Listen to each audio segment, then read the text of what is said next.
Christopher Nolan's Insomnia was the director's second studio film, which released in 2002, with the project being a remake of the 1997 Norwegian film of the same name. The film was made on a budget of $46 million, and it fully showcased Nolan's unpredictability towards the type of projects he would tackle.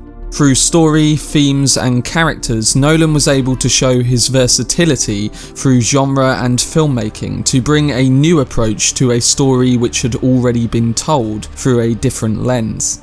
What stands out in Nolan's remake is the stylistic approach he took to filming the project, and ultimately this was able to show his skills in blending genre to attract a wide range of audience.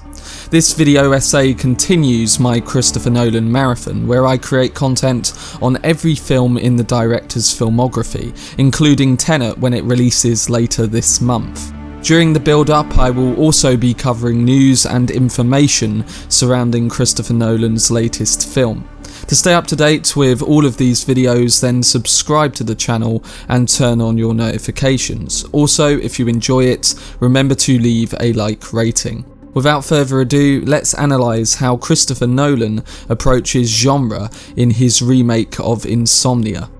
At first glance, Insomnia seems like an unusual choice with which director Christopher Nolan should follow his feature-length debut with 2001's Memento, a landmark film composed of clever narrative and structural trickery. Many would ask the problematic question of what could be more forward-thinking than a Hollywood remake of a linear cop thriller.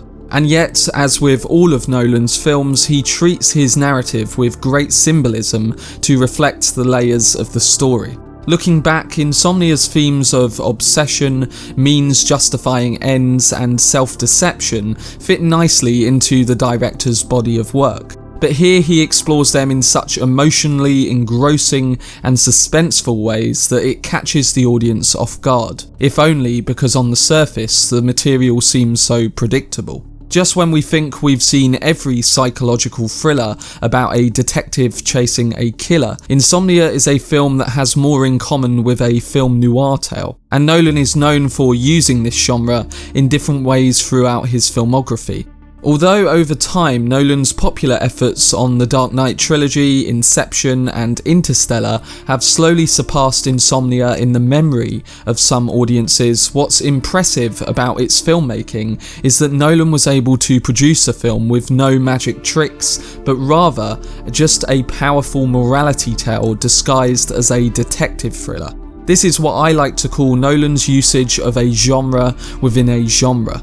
What Nolan does differently here in comparison to his other films is infuse the narrative and central character with an overarching sense of guilt. In his other films, the theme of self-deception is heavily present, as it also is in Insomnia, but the sense of guilt that Pacino's Dormer endures makes the story impactful on an emotional and psychological scale. Getting into the narrative of Insomnia, Detective Will Dormer has agreed to lead an Alaskan manhunt to escape that burning, magnifying glass of internal affairs back home. They have good reason to believe Dormer is guilty of planting evidence to secure convictions, and his partner Eckhart wants to cut a deal to save himself jail time. But if Dormer's offences in the name of crime fighting, committed with the best intentions, are exposed, then Internal Affairs will begin looking into his past cases and potentially a whole slew of convicted criminals will be released. When Dormer and Eckhart arrive in Alaska, they are respectfully greeted by local officer Ellie Burr, who studied Dormer's cases at the academy and worships the man's legacy. Along with a confident lead detective, Burr hands over the case of the murdered 17-year-old Kate to Dormer, who quickly sizes up their killer's profile. The perpetrator isn't the victim's angry, abusive boyfriend as everyone seems to think. It's her mystery out-of-town friend who no one seems to know. All they do know is that the suspect is a meticulous first-time killer who washed Kate's hair and clipped her fingernails before getting rid of the body.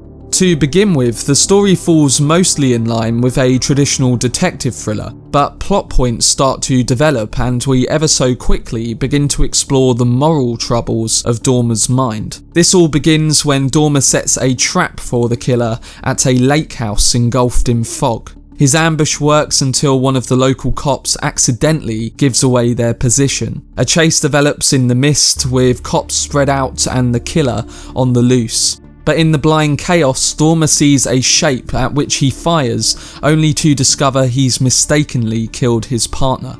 A panicked but sharp series of decisions allow him to spin the incident in his favour, suggesting that the killer they are trying to capture shot Eckhart and escaped in the fog. The deception conveniently frees Dormer of any worry of Eckhart cutting a deal with internal affairs, but it burdens him with unshakable guilt. His inner question towards whether he did know it was Eckhart he shot becomes an answer in which he doesn't quite know anymore.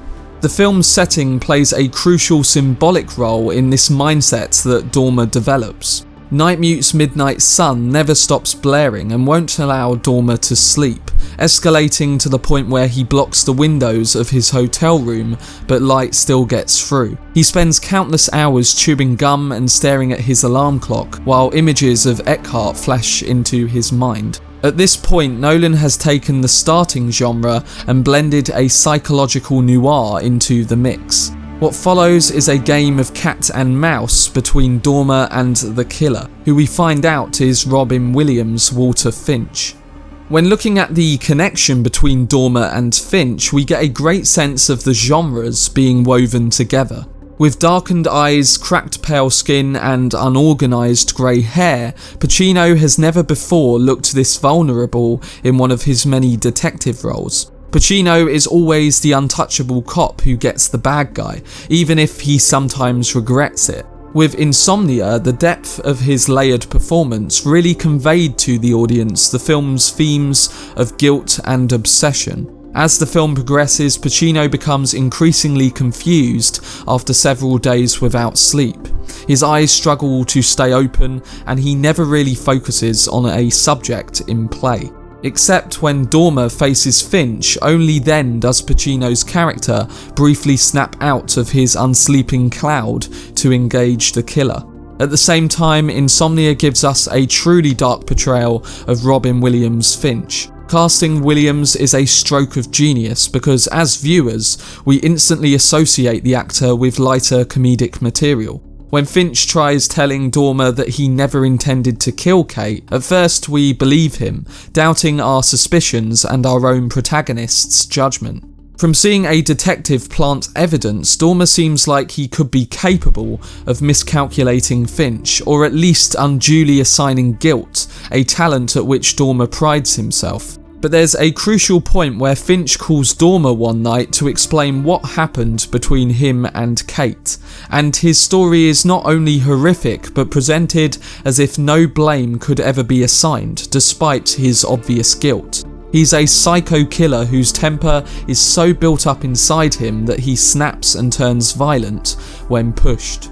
Williams, who portrays Finch as reserved and personal, is so effective because he transforms the character into a monster who doesn't quite realise what he actually is. Nolan is able to pull off this blend in genre because of his stylistic approach in capturing realism. He portrays the Alaskan landscape in flat compositions and muted colours, highlighting the tedium that contains Dormer even as it also keeps him awake. He also visualises Dormer's sleep-depriving thoughts through intercut flashbacks of his sins, which act as a literal glimpse into the protagonist's mind.